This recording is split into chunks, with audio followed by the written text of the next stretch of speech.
जगदीशपुरा कांड के बाद मंत्री आए सामने। कैबिनेट मंत्री योगेंद्र उपाध्याय पर लगे हैं गंभीर आरोप।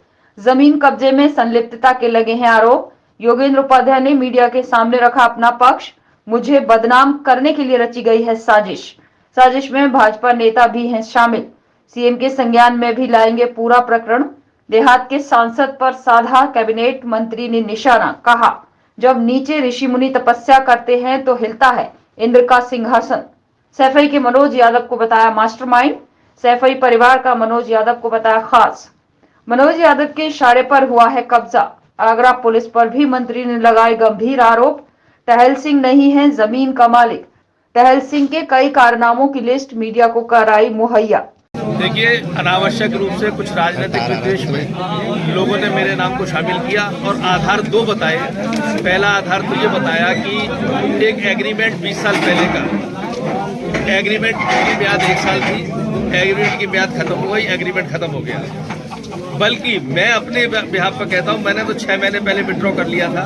जब मुझे लगा इस जमीन में कोई विवाद आ गया तो मैंने ऋषि गुप्ता के साथ एग्रीमेंट हुआ था। ऋषि गुप्ता को कहा, भाई मैं तो अलग होना चाहता हूँ। मैंने अपना बहुत नॉमिनल पैसा दिया था, वो वापस लेके उन्हें लिखित रूप में दे दिया कि मैं अलग हूँ, और इसलिए मेरा तो कोई मतलब नहीं। दूसरा, सबका ही कोई मतलब नहीं रहा। ऋषि गुप्ता का एग्रीमेंट टाइम बार हो चुका, काला थी, और जैन साहब ने भी मानते हैं इसको कि उस एग्रीमेंट से हमारा कोई मतलब नहीं है, और ऋषि गुप्ता एंड कंपनी मानती है। इस जमीन पर कब्जा कराने का पीछे का राज किसका है? आपने बोला जैसे मनोज यादव, जिसने कम से कम 6-7 करोड़ रुपए खर्च करके इसकी रजिस्ट्री फर्जी रूप से मानते हैं केंद्र में आपकी सरकार, उत्तर प्रदेश में आपकी 2 बार सरकार, उसके बाद भी सैफई परिवार का आदमी आगरा में जमीन पर कब्जा करवा रहा है। यही विडंबना है जिसकी जांच कराऊंगा। आपने कहा कि 84 में अटल सिंह जो है उन्होंने विड्रॉल कर लिया था और पैसा लेके चले गए। उसके बाद फिर वो रजिस्ट्री कैसे कर सकते हैं? कोर्ट में भी गए, 2004 में हारे भी। तो यही तो विषय है, रजिस्ट्री जब करना है तो इस पर मुकदमा होना चाहिए।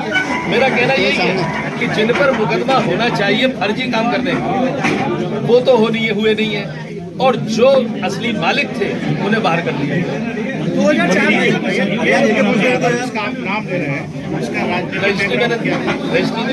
राजनीतिक बैकग्राउंड क्या है? निकटतम व्यक्ति है सैफई परिवार। मंत्री सबसे बड़ा सवाल, गलत नहीं कह रहा। मंत्री कब्जे के बाद सबसे बड़ा सवाल है पुलिस के ऊपर। आरोपी लगे, पुलिस ने पूरा मैनेजमेंट है और उनको जेल भेज दिया। फर्जी बोलते हुए लोग जेल गए।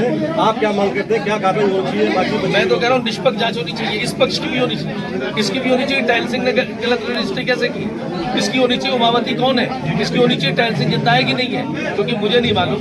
आज एक अखबार पढ़ा मैंने पिछला, उसमें किसी अखबार में था, किसमें था मुझे भी ध्यान नहीं रहा, कि 2008 में टहल सिंह की मृत्यु हो गई। वो पढ़ते ही मैं चौंका। 2008 में मृत्यु हो गई है, तो ये 2017 में 16 में एग्रीमेंट और 17 में रजिस्ट्री कैसे करना है? इसका कोई फर्जी टाइम से खड़ा किया जा रहा है।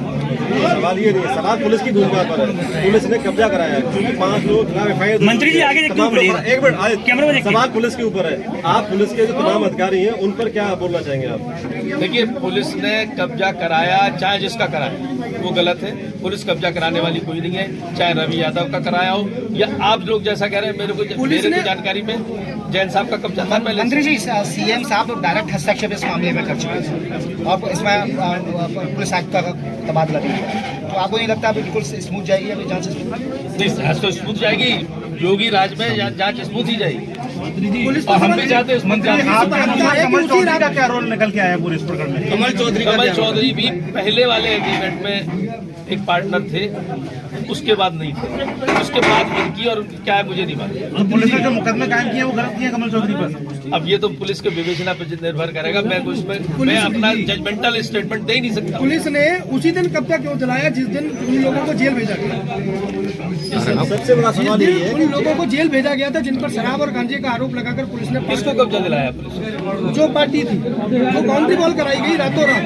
नहीं, वो तो जैन साहब का पहले से ही कब्जा था। रवि कुंडवा जैन साहब का ही चौकीदार। तो आपके ये तो कब्जा तो बाद में पलट हुआ है। मंत्री जी, देखिए, पुलिस को कोई भी एक्शन, आज भी यदि मैं कहूँ पुलिस से कि आप जैन साहब असली मालिक कब्जा दिला दीजिए, पुलिस नहीं दिला सकती। मेरा जो सैद्धांतिक बात है, पुलिस कब्जा दिलाने वाली किसी को भी नहीं, जो न्यायालय है वो तो जब भी पुलिस कब्जा किसी को कराएगी वो गलत है।